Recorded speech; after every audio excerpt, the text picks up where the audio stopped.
Now, we're going to talk about the lab, which is it's a partnership between Dale working at Oztron, and some of you would have seen Dale present yesterday, and myself at Vic Uni. It's a technology club for kids with Asperger's syndrome or high functioning autism.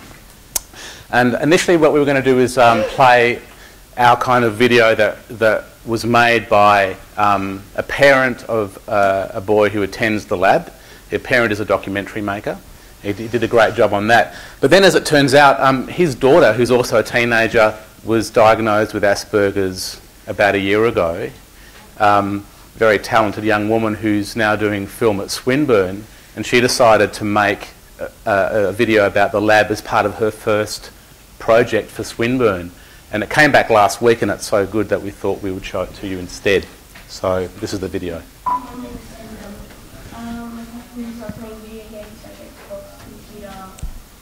Basically because I feel different and people treat me different, like how I do stuff and how I, like when I'm in class, if I do something silly, they'll just laugh at me and in class nobody really likes it, so yeah.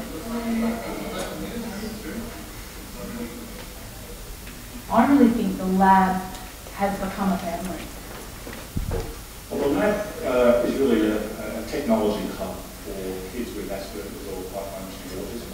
Teach them about technology and teach them to work together. I think the lab is a great place for kids with Asperger's, high functioning autism to come. They're not in a place where they have expectation that normal society puts on, so they can be who they truly are.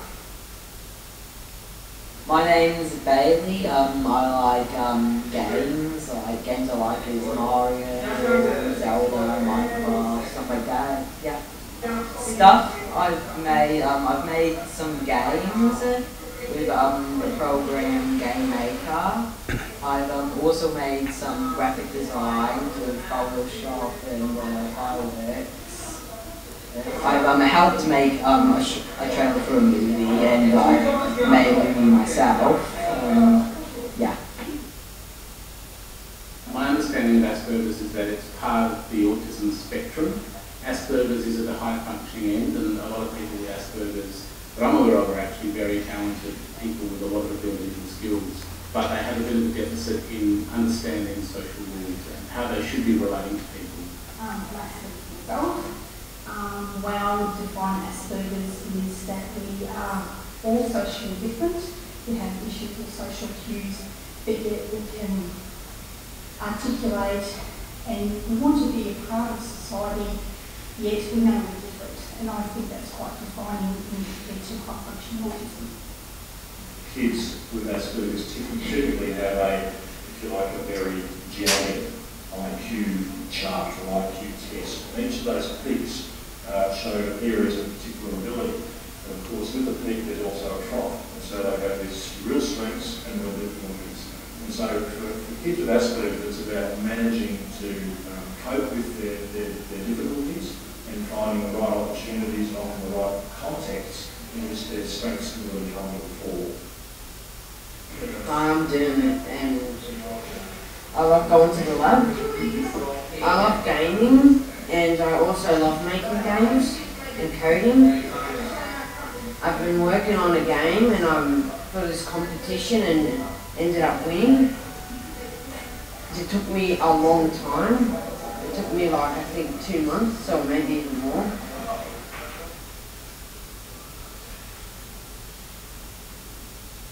Employers tend to think that anyone with an autism kind of condition it'll be a liability in some form, which we don't actually think is true. We think it's actually an asset, not supporting. An indication of how difficult that can be for these kids is that a very high proportion of kids with Asperger's or high functioning autism often don't find themselves a path into the workforce. They might confuse autism and Asperger's with some sort of intellectual disability. Because I remember when I had to explain it to my own family, with my own son's diagnosis, there was a lot of denial, and there was a lot of, there's nothing wrong, but you know, of course, my answer was, yes, there's nothing wrong, there's just things that are different. Challenges would be not on what they can't achieve, and that, I think the challenges are social and what society expects. And we just don't fit into the norm of what society expects. What's their potential? Well, that's kind of what we're trying to prove here, that they can be productive parts of society, and they can learn to do skilled jobs, you know, rather than just sort of not really fitting in school and not really doing anything much themselves. I think I am treated really nicely. Like, I'm not really treated mean. I do admit I do get treated nice, usually. Yeah. It's a place where I feel where people are the same as me, and I don't feel like I'm a loner out there. The best thing I would say is you're not limited.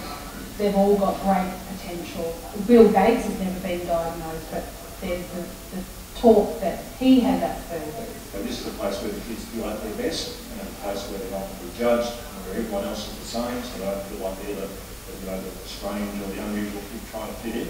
They're all in the same place, having fun, all well accepted, and seeing really what their strengths and abilities are. Asperger's kids have unlimited potential because the word can't is a neurotypical word.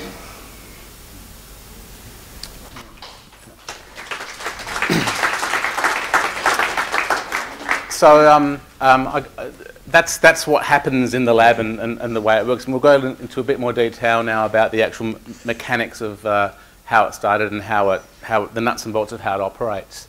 Dale and I started it together just under 2 years ago, and we were inspired by the 826 Valencia project that some of you may have heard of, which was founded by Dave Eggers, who's a social activist in San Francisco. And basically they just started this project which involved getting a shop front, having his magazine called McSweeney's in the back of the building, and opening the front up for kids who wanted to improve their literacy. And the people working on the magazine obviously had the skills in English. So it was a kind of a juxtaposition of two things coming together, which is the way we structured this. So Dale runs his consultancy, as you would have heard yesterday. I'm at the uni, and the lab takes place in Dale's consultancy, where guys like Sean, who you saw up there before, work for Dale during the day, making 3D educational games of the type you saw yesterday. And then when they finish their work for the day, the kids come in after school, and then the mentors, who are also programmers, work with the kids. And we run this about 2 afternoons a week. And I guess the main thing to emphasise there is that we just started it. You don't need a lot to start something like this. You need a space, you need computers, people who know their tech stuff, and that's really important, someone that the kids can look up to, and the kids. And we've now got a waiting list of over 100 as a result. Dale, do you want to talk a bit more about how it works? Sure. Or, yeah. They're not the computers we use. We tend to drag in all sorts of stuff for the kids to play around with, and just so they can learn and play. We've got a whole bunch of gaming systems there, just about all of them, I'd say. A whole bunch of old apples, a whole bunch of different things that they can play with, Arduino kits, things like that. The idea is that the kids come in, we don't force them to do anything. We never force them to do anything. A lot of these kids have very strong interests, and we tap into those interests. So a typical session would start with us saying, or the first time we meet a kid, it'll be, what are you into? And it might be Ben 10, it might be Pokemon, it might be Mario Brothers, whatever it is. And we'll try to lead them down a creative path using their interests. So they might be into drawing, why don't you draw a Pokemon? Okay, let's teach you how to use Photoshop.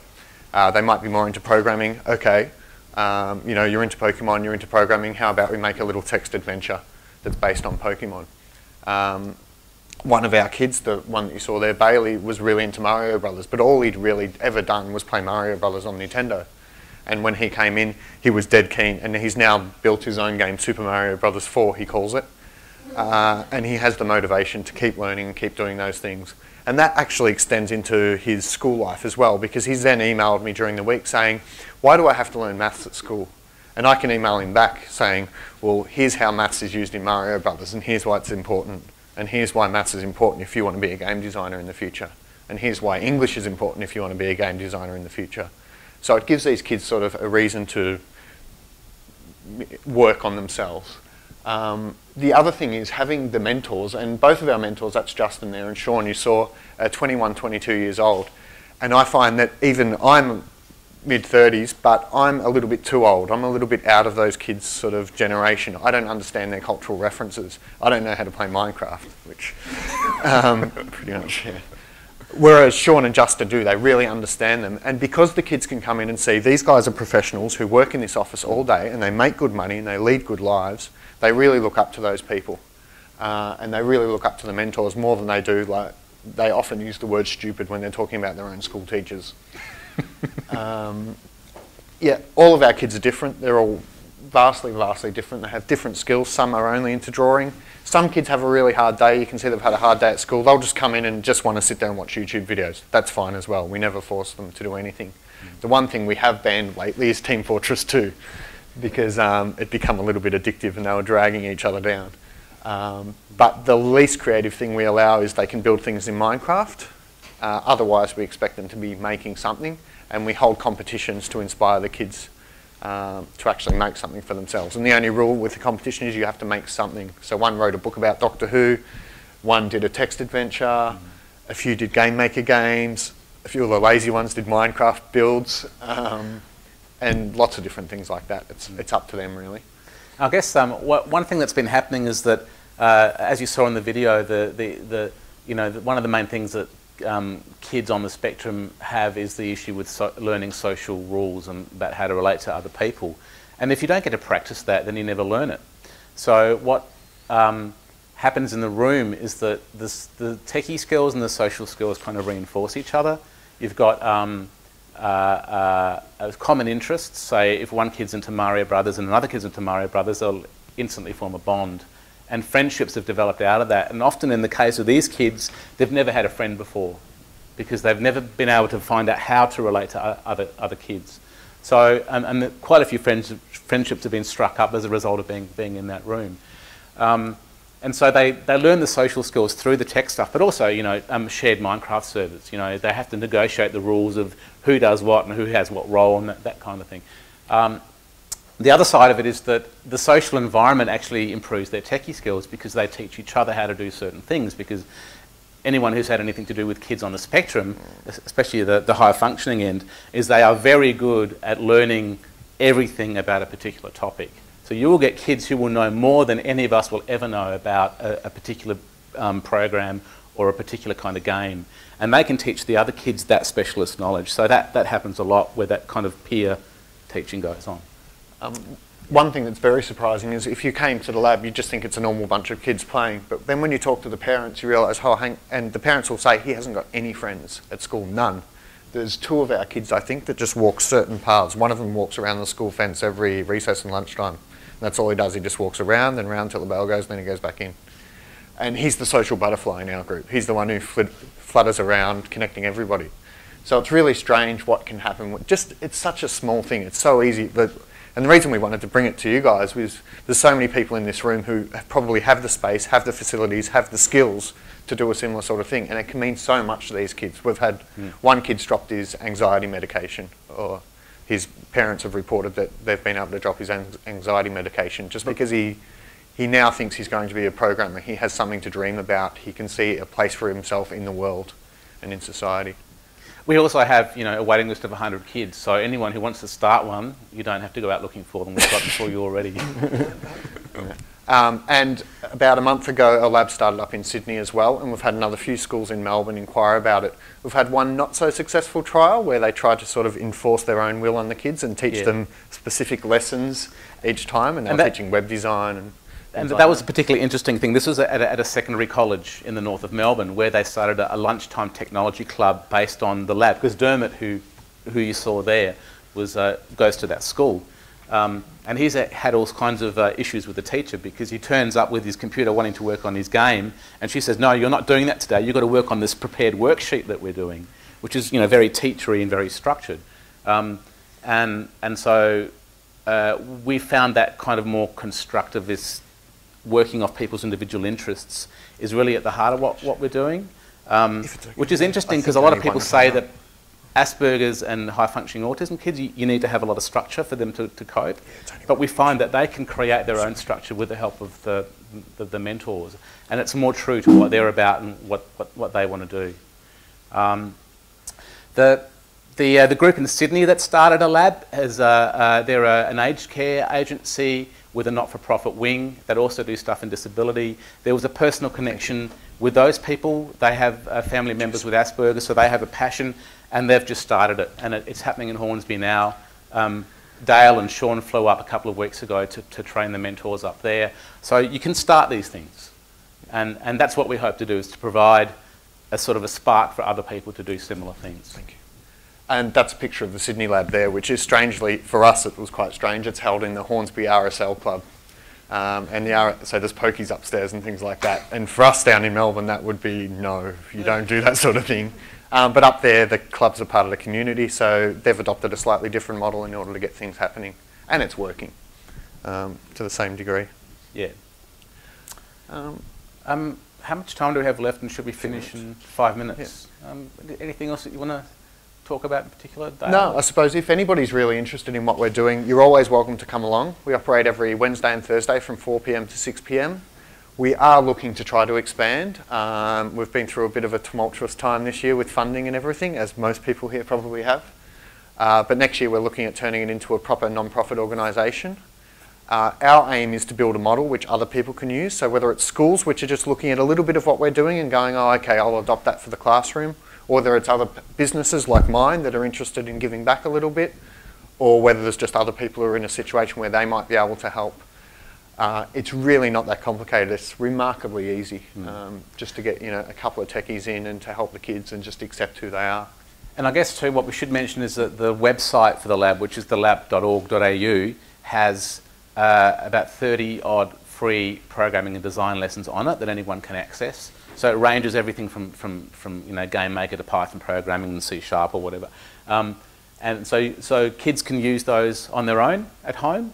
And anyone who wants to start a lab can use that as a basis to start working on activities as well. So they're pretty rudimentary at the moment. They've been taken from other sources on the web and kind of combined into into sort of a step format. But they're a start. So. Yeah. And another thing we just skipped over and forgot to mention was we have a parents' room separately. So when the parents come along, a lot of the time the parents are part of the issue with the kids, I'd have to say. It's good to separate them from the kids. And the parents have basically formed their own social support group as well. So you'll have a room with the parents and a room with the kids, and they're about 20, 30 metres apart. Yep. And the parents can discuss things like medication, ways of coping, ways of dealing with issues, ways of dealing with schools and authorities, and ways they can get funding to help their kids and things like that, because there's really not that much information out there for people with just Asperger's. There's a lot out there for autism in general, but our guys are all a little bit different. The other thing too with that is that there's a parent support area on the website that's managed by Paul, the parent that you saw in the video. So when information comes up, he'll note it and put it up there. And there are plans to expand that and make it more of an online community as time goes by.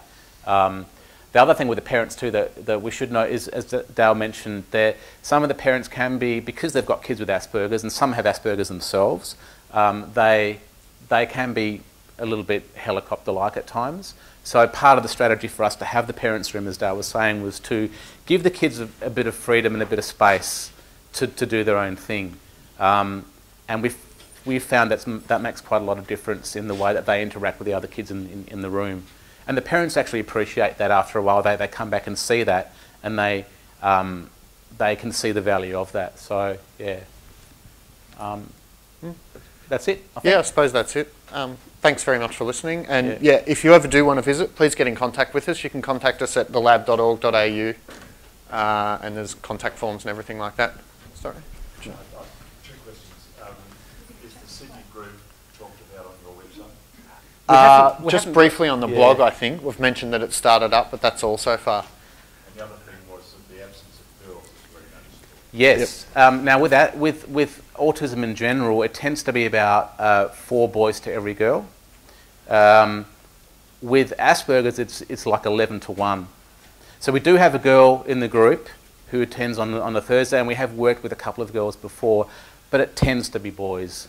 Yeah, so with us, with us, I think it's 1 out of 27, but the Sydney group has, I think, 3 out of about 24, 25 kids that are female. And there's also there's not too many around. Yeah, and the theory is that because females naturally have better social skills, they can mask the Asperger's a lot easier than the guys can. For instance, the girl who made the video, she's, I think, probably 18 now. She was only diagnosed a year and a half ago. Whereas she's in a family with a brother who has Asperger's and has been diagnosed for quite a while. So even in the family where they understand the issues, it took quite a long time for it to be recognised that she also had Asperger's. Right at the back, or? I just want to say thank you for your talk and sharing a personal thank you. Well, my nephew is part of Is he really? Who's that? What's his first name? Oh, Marcus. Marcus. Yes. All right, great. It's in the picture. What I've noticed is that an amazing personal transformation for him since we've been part of the group, and it's been to have such a socially sort of accepting place. It's been very empowering for him, and I've just seen he has completely changed over the last 12 months, and so much more confident in himself. And I think the reassuring environment that you're creating really sort of pays off, and he recognises that as well. So I was laughing very close to my son, who's 10, and said, you should, Alex can come along, it's fun, it kicks too, so he didn't, started to sort of think like, well, it's just not, it's just a kid like me, so very powerful work. Thanks. Oh, thank Thank you. you. And actually, we should mention that the kids do bring their friends along, and it's fairly loose, and it creates an environment where we think people can be free to do what they want. We also run occasional holiday sessions. We run them as an introductory kind of thing for new kids too. So if you've got any relatives or people you know who are on the spectrum, get in touch with us and we'll put you on the list of contacts. So.